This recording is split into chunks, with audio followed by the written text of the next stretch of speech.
Yeah, and that's when I realized if you're going to drive a car into the river, you can't drive it out of the river because it's a river car from like then on until you get a tow truck out to get the car out of the river. Of course. Yeah. So take your stuff out when Oh, you're getting out of the car. Yeah. Because it'll be. These pre-interviews, they're not going the way I expected them to. Maya on the right, my right. Grace on the left. Grace, you're the director? I am, yes. Maya, you're the lead? Yes. Excellent. Your preamble for the show says it was directed by the youngest director. I think so, as far as I know. Yeah. And everything about your names and the show says the opposite. I know. Grace is a 1930s name, 40s name. Maya is Etruscan, I think. And you're doing This Old House. We are, yeah. It sounds scary. I would say scary a little bit, more mysterious, I would say. Maybe suspenseful. That's the word I'd use. So it's not too scary. Not too scary. I think you'll be okay keeping your eyes open during the show. You promise? I think I'll make a promise. Would you promise? Yeah, pinky swear. Would you pinky swear $500? That's a lot of money. Maybe 250. 400? 400, we're getting there, yeah. Why This Old House? I don't believe that age has really anything to do when it comes to art. I think that as you get older and you make money at art, it actually, like the Rolling Stones don't have a lot to sing about anymore. Right. You know, so it's the younger generations that have fresh perspectives, fresh points of view. Why This Old House? Or did somebody force you to do it? Nobody forced me to do it. I think I'm a big fan of the idea of storytelling and what all the generations have to tell us, which kind of, I guess, plays into that idea of age. Yeah. I think it's less to do maybe with how old you are when you tell your stories, and maybe how much success or experience you've had. And I think for a lot of people, they're just telling those stories they've had in their head for so long, and that's kind of what This Old House is about. It's a culmination of all these stories from different people over a long time period coming together in this rural Albertan mystery. Cool. Maya, what attracted you to the story? First of all, did you know each other before this? Yes. Yeah. So it's obviously nepotism. Of course. What attracted you to, what's your character's name? Manda. Amanda? Just Manda. Just Manda. Cool. So what attracted you to Manda? What made you think I can nail that? Oh, well, Manda's like the main storyteller in the show, and she tells her mother's stories, and she's very idealistic, and I really just like her like outlook. She seems a lot like a glass half full type of gal, and I feel like she's just so much fun to play because she has such a optimism, especially considering, you know, kind of rough times we're going through here with COVID. What do you mean? But no, so she's very refreshing. Yeah. Yeah. And I talked to my my friends and my family, and especially my kids, and I'm like, this is new to everybody. This thing here that we're existing in is new to everybody. Everybody is dealing with it differently. With that said, theater and art has been around for almost forever. With Grace, do you care how old you are? Do you feel young? Like, I don't hate it. Hate is a too strong a word. I just dislike that label because it seems like she's young, so give her the benefit of the doubt. That sort of sucks for somebody who's good at what they do. And obviously you feel like you are. How do you battle that? Or do you just not care about it? I think, yeah, I do hate this idea of giving the benefit of the doubt because Yeah. of my age, because I think I'm very capable. I don't think I like to think of myself as young. I think I like to think of myself as ever learning and ever having so much more to learn and to grow with. And I Yeah. think if we, yeah, I think maybe if we thought of people more in terms of how much they have to offer in terms of what they know and how much they have yet to learn, Hmm. there's so much more interesting stuff to take on with that perspective rather than judging someone based on their age. But I also respect that I like to use this youth that I have as hopefully a platform for other young artists to be able to show, hey, you can be young and you can do this. It's not Hmm. some sort of downfall. It's not a lack of experience. It's Hmm. just a new opportunity. It's not a hurdle. In fact, I'm open-minded because of this. Exactly. It's Yeah. not. It's not a naive thing. It's a.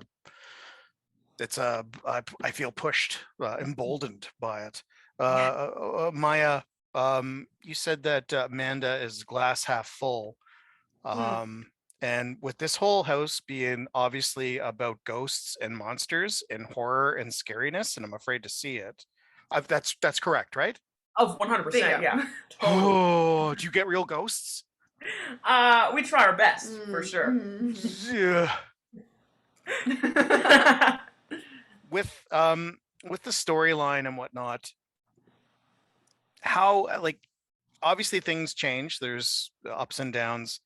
With relating to a person that might not do something you would do you find yourself questioning their motives, or do you just put yourself in the situation of somebody who might be doing that that's not you?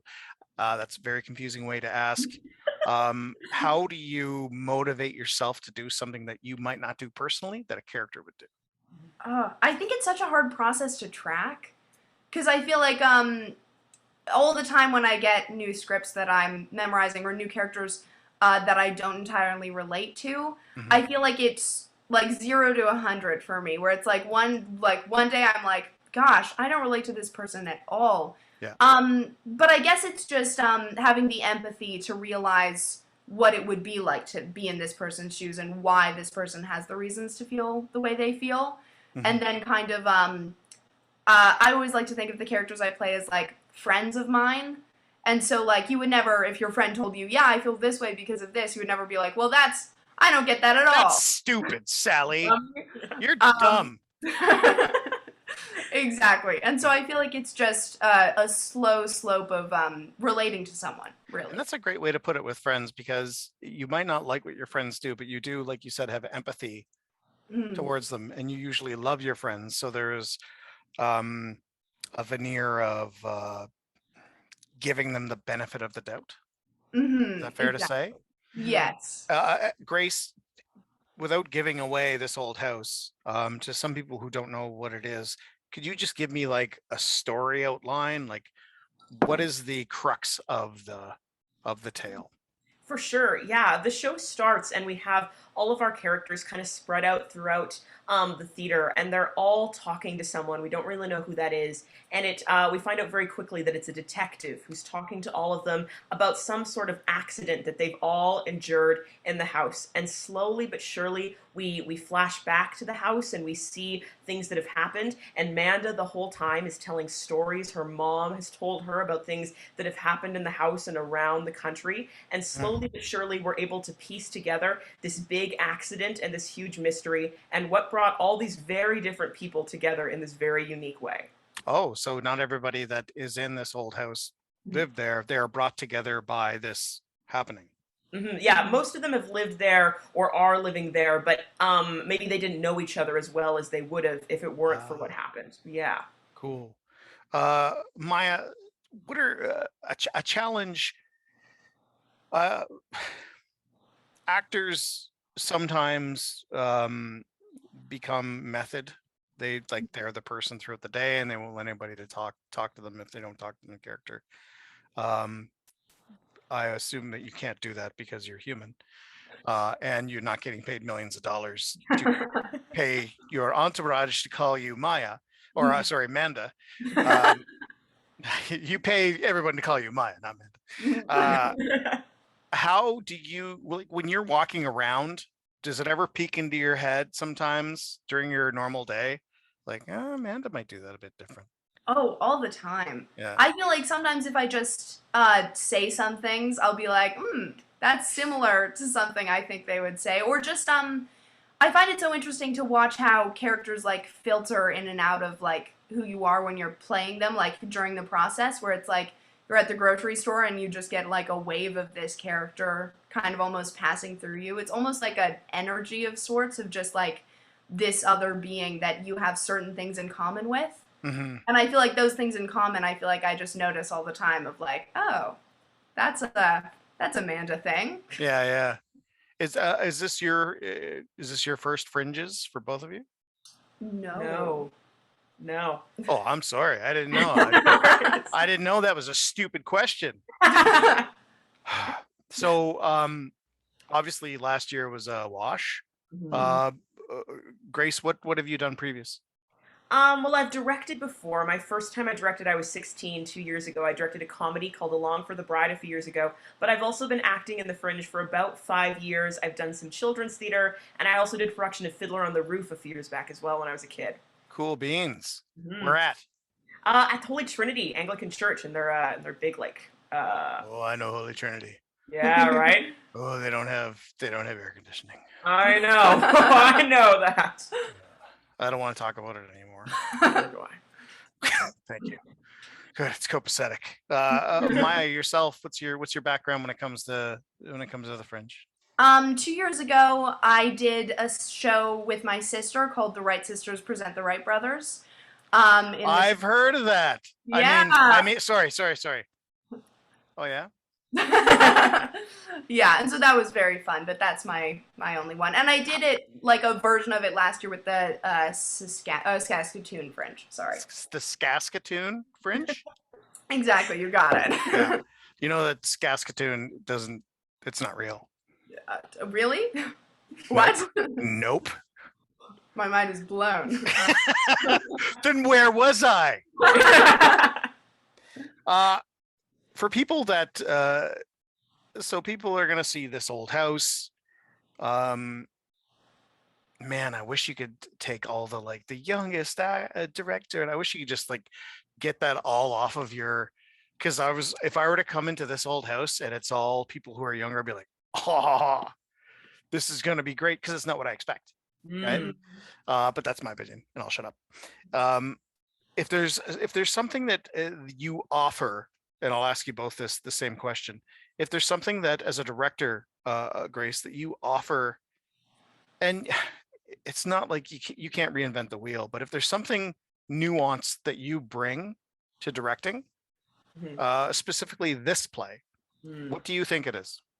I think it's a real love of people. I think I come from such an acting perspective that my biggest goal is to touch people, to touch the hearts of my actors, and to allow them to touch the hearts of audience members. I think that, especially in a year where we've been spending so much time inside our homes, we really just want to feel something and to feel known and heard and listened to, and like we can hear an experience from someone else and really get something from it. And I think that's the biggest goal for me would just be to allow someone to feel something. Yeah. To talk to your audience, not at them. Exactly. Yeah. Very Bring cool. them right in on us with us. Yeah. My same question, but just from an acting perspective. Oh gosh, Grace really summed it up for me. I feel like it's very much just getting to connect to people at large and to such a large amount of people. And like I feel like I love that performing is almost a conversation with the audience and the performers. And I don't like when people think that it's not, when they think it's just like we talk at you for like an hour and a half and then you clap and leave. Like I want it to affect people. I want people to think about my performance and the performances of my fellow actors and the show in general, and let it kind of affect their psyche and kind of grasp them for a couple days. Yeah. I hope, anyways. That's my deepest wish, I feel like, performing. Well, I think your audiences, and I've said this before in previous interviews, but I think the people that are going to be in the audience are going to be people that want to be in theater, like not want to be in theater, but like want to see a theater show. Like it's not like they're just let's go see a show. What's that one? You know, it's going to be people that like are willing to like leave their homes and and sit in an audience, which a lot of people might not have done in a while, and be entertained. And I think that they're going to realize that the love of theater is better than watching Disney Plus. Not that there isn't a lot of good shows on Disney Plus. You guys just drop Disney Plus, okay? It's great. Grace or Maya, I'm gonna spin the tables on you. Grace, as a director of a play, what is a question that you want to be asked that you haven't been asked, that you think would just give a bit more insight into what you do as a craft? Right. I think I wish people would ask me more about how I decide to stage a show, or how I decide to make pictures on a stage. What goes into my thought process when I'm creating an image that an audience is going to lock into their brains, and kind of how that process evolves. I think a lot of people maybe get stuck on this idea that directing is all a simply emotion-based kind of a task, or maybe simply more of almost a production kind of a task. But I think that there's also a lot of imagery and creativity that comes along with it too. You're right. People don't realize that because you're creating, it's not like a page where there's just words. It's cinematography almost. Yeah. In a way. It's like you're taking a picture and you're inviting people to live within that picture. Great answer. Also, you're welcome. Thank you so much. Yeah. Well, it's my job. I don't like to throw around the word hero, but you're right, I am. Maya, same question, actor, except I want your answer to be in Spanish. Oh, oh boy. I don't think I can do that for you. Hola. What? I know. So as an actor, I've done a lot of acting, and I've tried to find that that key motivation in a character. But then I watch Brad Pitt, and I'm like, Brad Pitt just plays Brad Pitt every character, and I like every Brad Pitt. I like Brad Pitt. Okay. This is just an excuse for me to tell you I like Brad Pitt. Yeah. That's it. No, but what do you bring? What's your angle? Is there something unique that you and you don't, it might not, you might just be like, I just do what I do. But if there is a way that you could explain something you might do unique to bring life to Manda, or even just to help because theater is a team game, to help your fellow actors and the people around you, is there something special that you do? Or do you just go out there and just be the best person you can be? Gosh, I feel like it's so much in the details where it's almost like difficult to place just because it's such little things. I feel like I was really blessed with the character of Manda because she's such a kind character that on stage I feel like I get to be blessed with getting to be a support system for a lot of the other actors and be kind of someone that they can rely on because and still stay in character and not have to break it because she's just naturally like very she wants to help people and to make them happy and to make them to give them a story that they never heard before, which is kind of my goal as well. But I think there are a bunch of little just like kind of just the kindness of humanity I feel like is very deeply running in Manda that I try to kind of channel more, if that makes sense. Awesome. Yeah, it totally makes sense. It exudes a connection to everyone. It's not what is that the statement that sometimes artists are not complacent, but their audience is just their audience. Like, you're welcome. Like, I was joking about that earlier, but yeah, sometimes artists just like, oh, you're lucky to have me, type of thing. And it's the opposite of that, of what you're explaining to me, I assume. Yes, exactly. It's like an exchange more so, I think. Cool. It's a shared experience. Exactly. Very cool.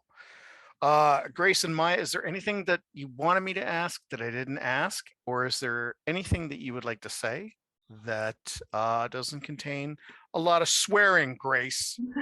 Oh, okay. I know, right? I can tell. I can tell you've been like, don't say it. Don't say it. No, hold it back. But if there's anything you want to say to add, so like for example, all of the information for the show will be in the body of the video. So you don't need to say that stuff. But if there's anything that you think that might intrigue people about it, come and see it.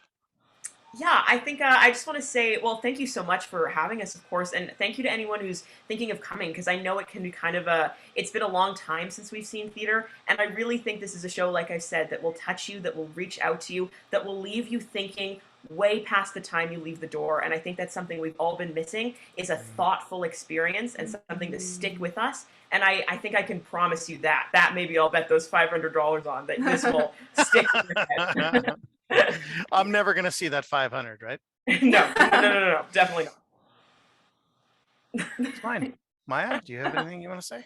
Oh gosh, yeah, just thank you so much. And thank you to everyone who's considering coming. It's a very exciting process, and I would love that if anyone watching this wants to be a part of that process, like, please come, join us, participate. And yeah, we're all so desperate for the arts right now. Especially live arts, that, you know, I really think that, I hope anyways, that this show satiates that need. There was a couple of people, I won't tell you who they are, but before that I just interviewed a couple prior, and I was like, what's it like to get back on the stage? And they almost both nearly started crying. So it's like, we're not out of this yet, but there's that sense thing. So thank you both very much. I reflect that back on you. I wouldn't be doing this if it wasn't for the awesomeness of the people that are out there creating. So thank you very much. And go break your legs. Break them both. Will do. That's what they say, right? Yes. Yeah. Cool. Break your legs. Amazing. Thank you so much. Thanks so much. Thanks.